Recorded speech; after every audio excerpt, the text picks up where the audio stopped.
Welcome to The Cow Behind the Barn, a podcast exploring humanity, the world, and the divine as experienced and interpreted by an artist. I'm Kevin Caldwell, a co-founder of the Table Collective.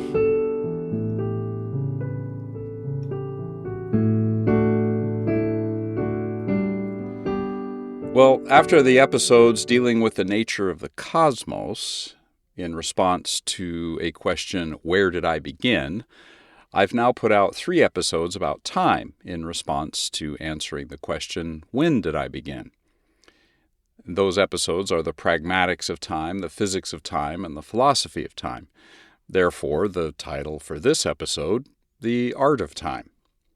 I say that because although in the last few episodes I've been talking about the things that the practical and the scientific and philosophical/religious approaches to time have surfaced for me, I've also been revisiting my own art, my music and poetry.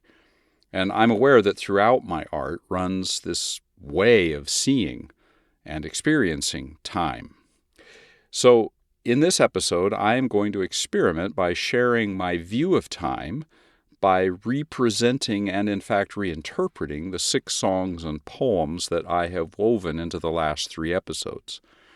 Material from those episodes will likely show up here and there too as I do that, meaning material from the pragmatics of time, the physics of time, and the philosophy of time episodes, as well as some of the religious sources that we've looked at. But this episode will primarily be my way of seeing time as I express that in the form of poems and music and lyrics, stitched together then with sections in which I journal out loud and share my conclusions or how I'm seeing the nature of time in the pieces of art that I'm sharing with you.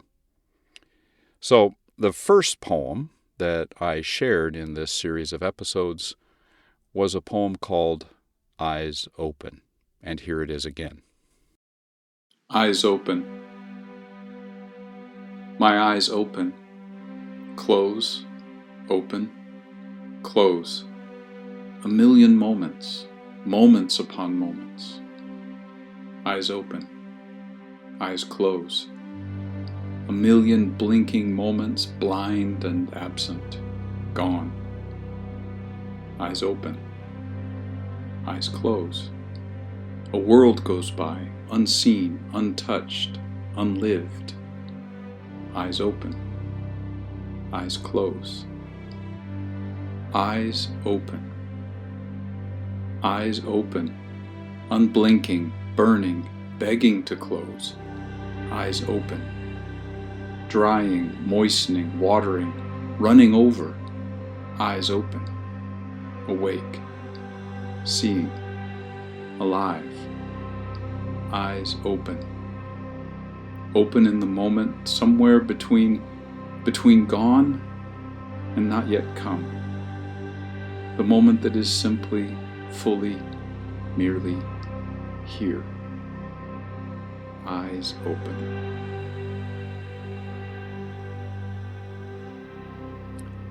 Well, now for my journaling out loud.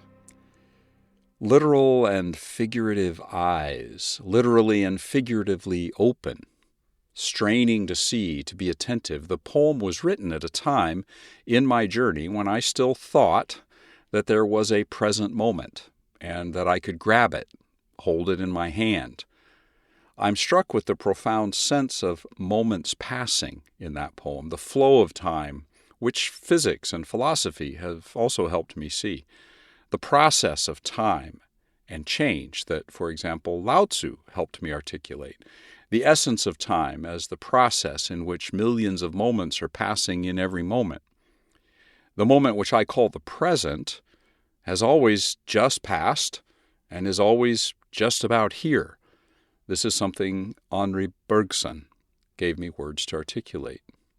This is, as the poem says it, the single moment between gone and not yet come.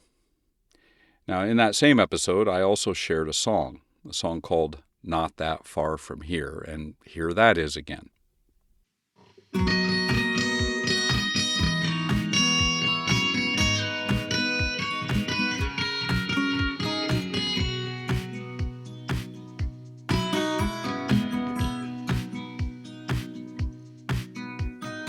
Picking through memories of what we used to do, mountains and skies and the trails we knew, and wishing it had never disappeared. They say that was then and this is now, but it all feels so real somehow, and I wonder, is it all that far from here?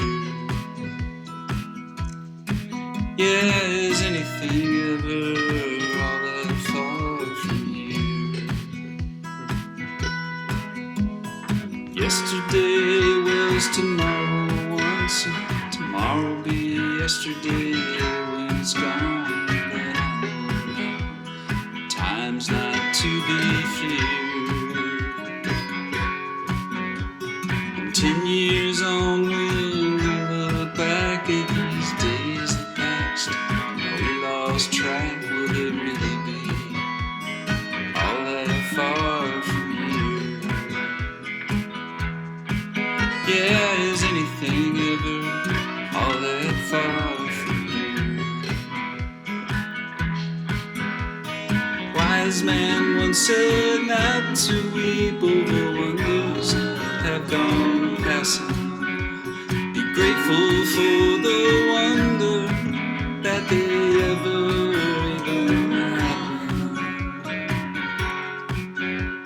Souls of the living and the souls of the dead are walking hand in hand in the hallways of my head. It's hard to say what's really real, and I sit content with all we've shared, cried and lived and smiled and cared, 'cause I know it's not that far from here. No, nothing's ever all that far from here. Nothing and no time, no place and no one. No, nothing's ever all that far from here.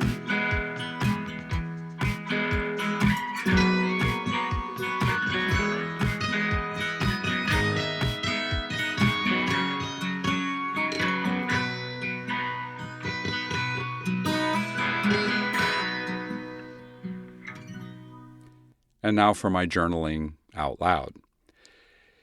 Yesterday, while meditating on the lyrics to this song, I saw two things that I had never seen before. First, in verses 1 and 2, I noticed that they are very much inquisitive.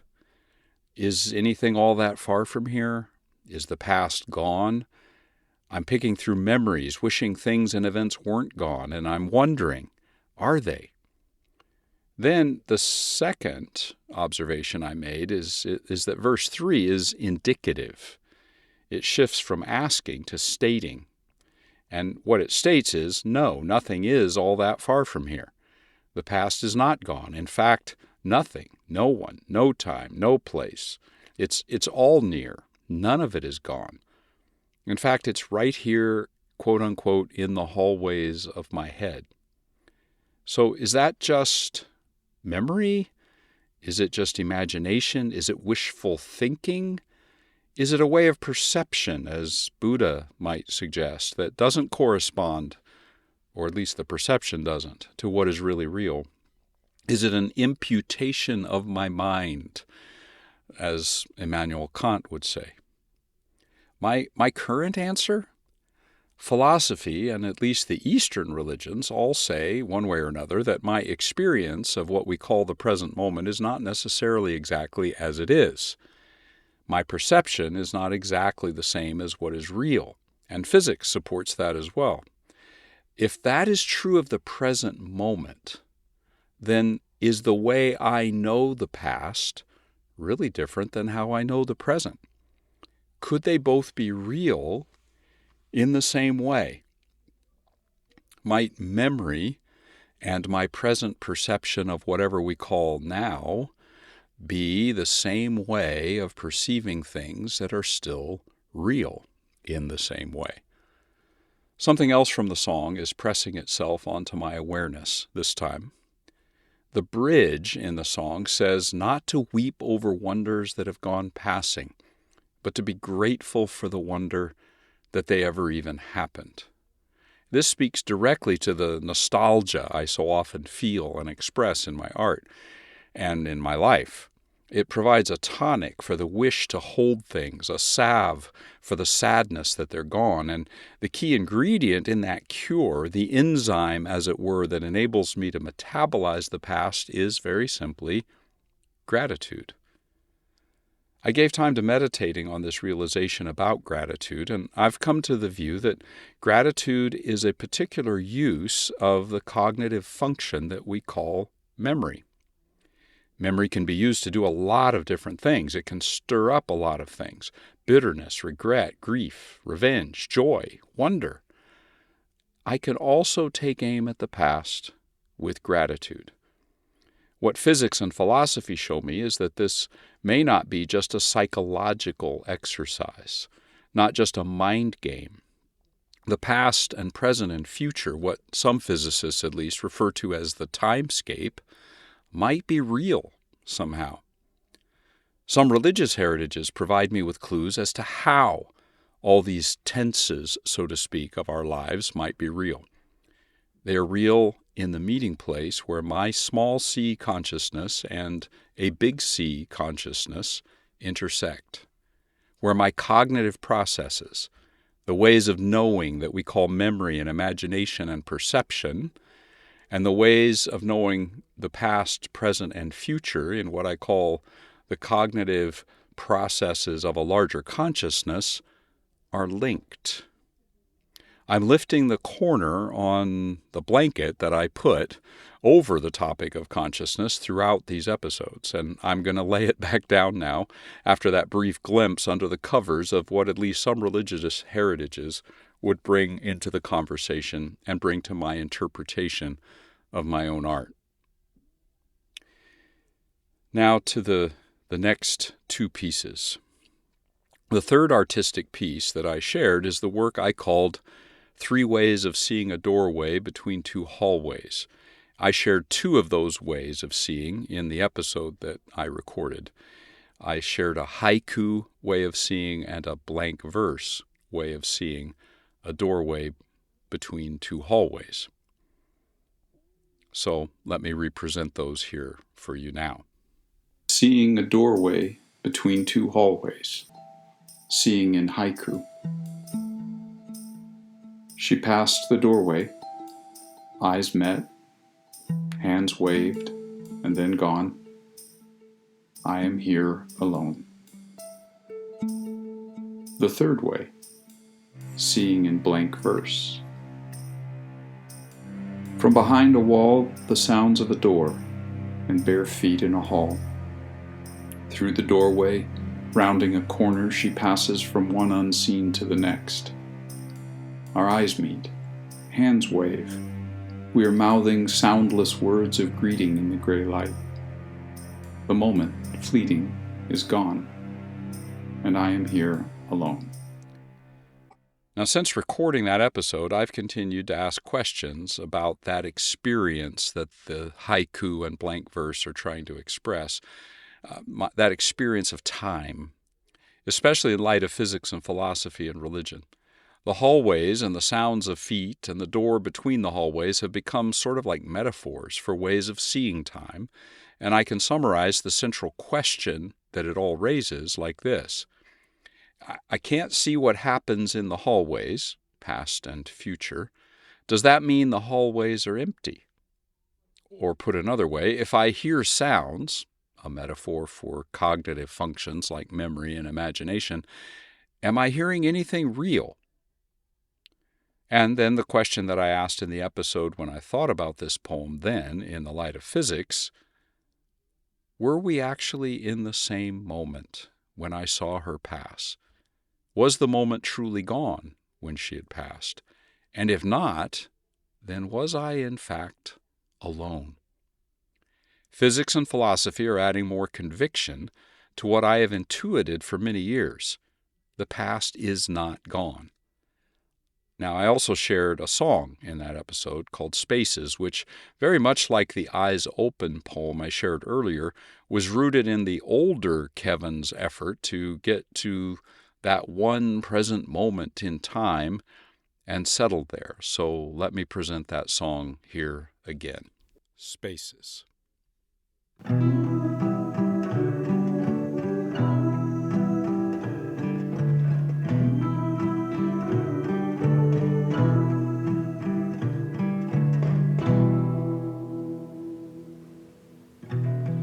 See the red moon rising, dead sun going down. Bones of the mountains lay around me. Hear voices that do not make a sound.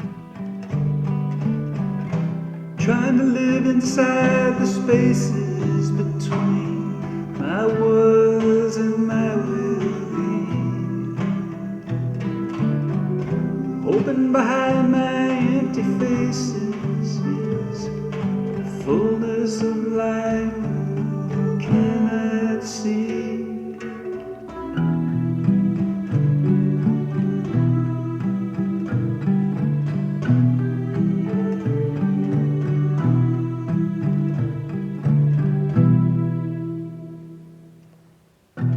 All my persons and my personas, forged in the faded works of art, gliding past me in a mirror that's outside yet deep inside my heart. Trying to live inside the spaces of my was and my will be. Hoping that behind my empty faces is a fullness of a life I cannot see.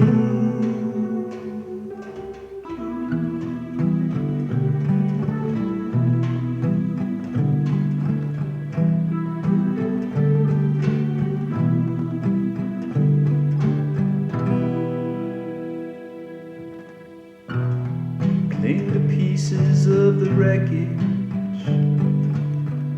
a sunken vessel of my life. Feel the grip of fingers slipping. Voice says just let go and slide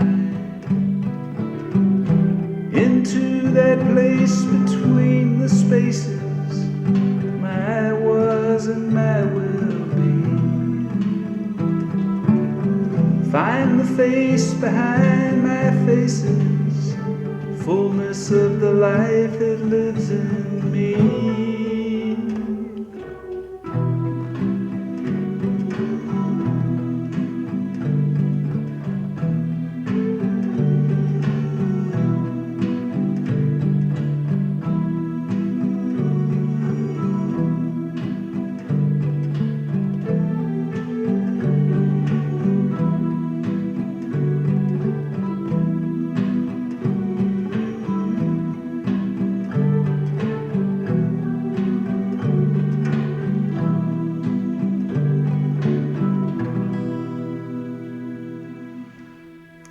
Back to my journaling.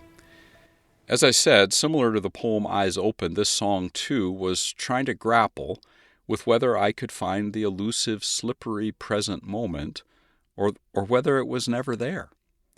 In the song, I'm trying to get to that spot that's between what was and what will be. And now, we can't escape that word, can we? I'm also noticing that verse 1 opens in a mysterious place, a red moon, a dead sun, bones of mountains, soundless voices that somehow I'm still able to hear. It seems like a way of expressing the mysterious universe I've been further exploring in past episodes, perhaps, when I was asking about where. And then in verse 2, I'm watching all my persons and my personas, which are in a mirror that's both internal and external to me.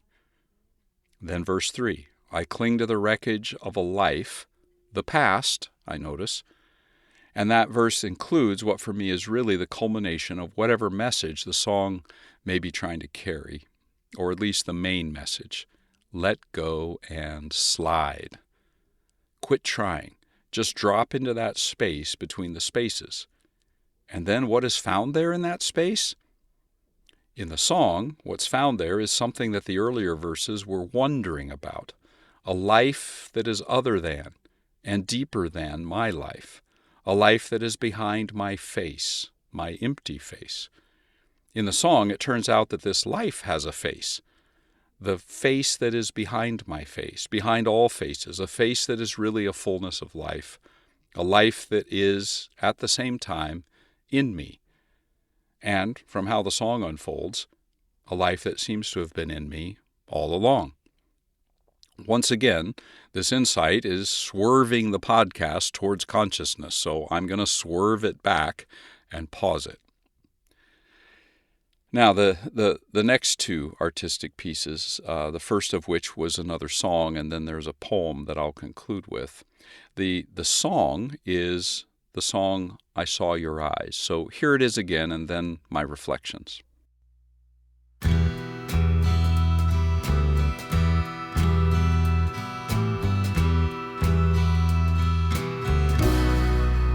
I saw your eyes, you did not see me. You were a child staring down the street at the taillights that were disappearing, trying so hard not to grieve. And then you turned around, walked right through me, and I saw your eyes. I saw your eyes, no words were needed. I knew all I had to know. You've been haunted by all these demons, clinging to you down every road you go.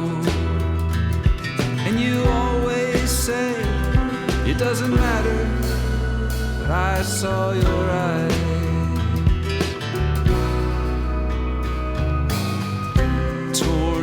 Screen, creaking open door, paint peeling on the wall, locket on a silver chain. Mama says take it, it'll ease the pain. She's staring at the wall. I saw your eyes like empty spaces, aching hollow pools of fear. I wish that I could try and reach you and make all your dark dreams disappear. But nothing I can do will ever free you. I saw your eyes. I see your eyes, still not believing what you saw there on that day. There are wild things all around you, and you're trying hard to be so brave. With your hand still clasped on that locket, I see your eyes. See your eyes. See your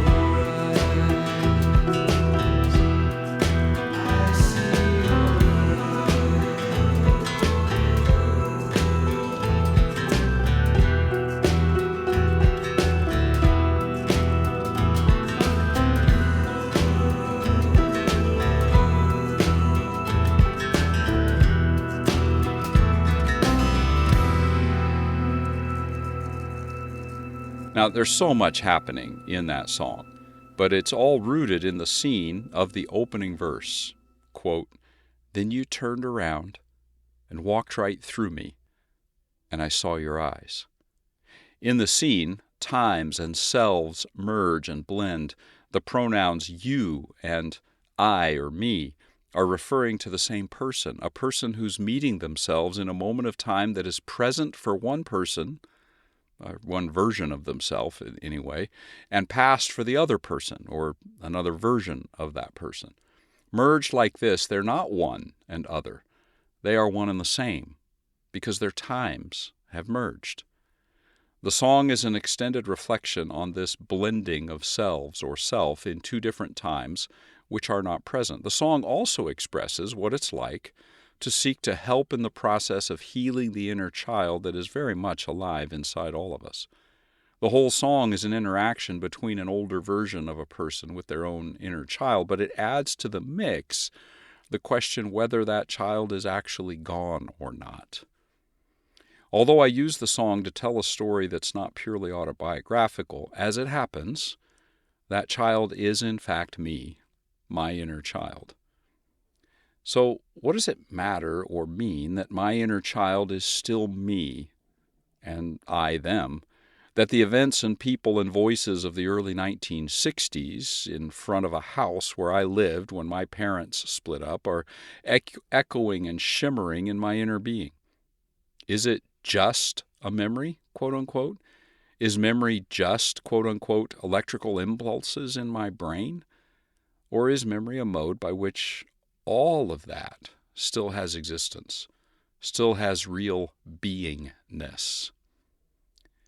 Unset Bones is a poem that concludes the artistic expressions of the prior episodes. In some ways, the poem is like an expanded meditation on the simple phrase in my song Spaces, the line, let go and slide. This poem is really all about letting go, facing things without trying to fix anything, just knowing, being aware, seeing, allowing everything to, quote unquote, be there. So let me share with you again the poem Unset Bones and then add my reflections. Unset Bones. Marrow between unknit bones, an old break, knotted ends, jagged, yearning, grasping toward each other across the tissue-padded gap. Tender flesh, filling in for bone. Under pressure, the whole mass shifts, swerves, out of line, wiring a dull signal of ache up the nerve ways to whatever place in the moist gray cave is assigned to register complaint, a throbbing, familiar ebb at the edges of a wrinkled consciousness. A man alone near a window, a dimming room in a yellowing house, old things piling dust to themselves on walls lined with shelves, watermarks of memory drying down into a muddy bed, a declining evening in the declining days of a man long past measuring things by the years or the weeks or the days that may be left. He is not seeking to numb, does not rename the sudden flares that explode light onto twisted dream shapes tortured out of forgotten holes in buried places, does not dumb down regret, does not seek a mirror to face the ways his days were traced by other eyes. Nor does he bind a blindfold, does not drown down the minutes, filling his ears with other sounds, does not paint over a memory with false faces. He leans neither from nor towards the dull pulse down in the bruises between the old bones in the aching center. He's waiting his days, in and out and through the passing of his days. His passive face turned random to the window, a wall creaks, a rafter settles. The tissue between the bones is humming. There's a plane's ebbing drone high and away and beyond him in the clouding sky. In contemplative forms of meditation, one common piece of advice I've received and given is to be aware of thoughts and emotions that may be darting around in our consciousness and in our bodies as we pause to meditate or contemplate, to see them and feel them and hear them, and then just let them float and pass like clouds in a sky. Let them pass along. To use it like a metaphor, give your attention to the sky, not the clouds, even if you see the clouds passing by. For me, That is the present. It's not a now, it's a way of being. In other words, if you will allow me this play on words, being present is the present. Therefore, I no longer seek to be in the now, but rather in the flow of the ongoing river of time that flows into me and out from me, carrying me along in its steady but relentless current. And it's physics and philosophy and religious voices in these past episodes that has helped me come to this place. Well, now it's time to wrap this episode up. Time again. I've been asking questions about time, and in the last few episodes I've looked at pragmatic answers, the answers of physics, and the voices of philosophy and religion. Questions like, is time absolute? Did it begin and will it end? Are the past and present and future real? And of course there is that more personal question that started all this, when did I begin? So, now it's time for my answers. And in keeping with the title, The Art of Time, here's how I will share my conclusions about time, artistically. I'm afloat on moving waters, beneath the shifting skies, past, present, future, time itself, adrift about me like leaves falling as feathers on the silver rippling river. I'm floating. I'm carried. I'm here and there and now and then. I am this self in this place and this time. I am also in that place at that time. I am this self in all the places and times, afloat on moving waters, littered with feathers and the silver rippling river. Yes, well, thank you for that, Kevin. I'm still not sure I'm following you, and I still really want to know, when did you begin? Okay, here we go. At the end of the day, interesting time-based idiom, isn't it? Rather than drawing from physics or philosophy or my art to answer that question, maybe the pragmatic view of time is best after all. If nothing else, it gives us a semblance of certainty. And so, when did I begin? March 5th, 1958. Until next time.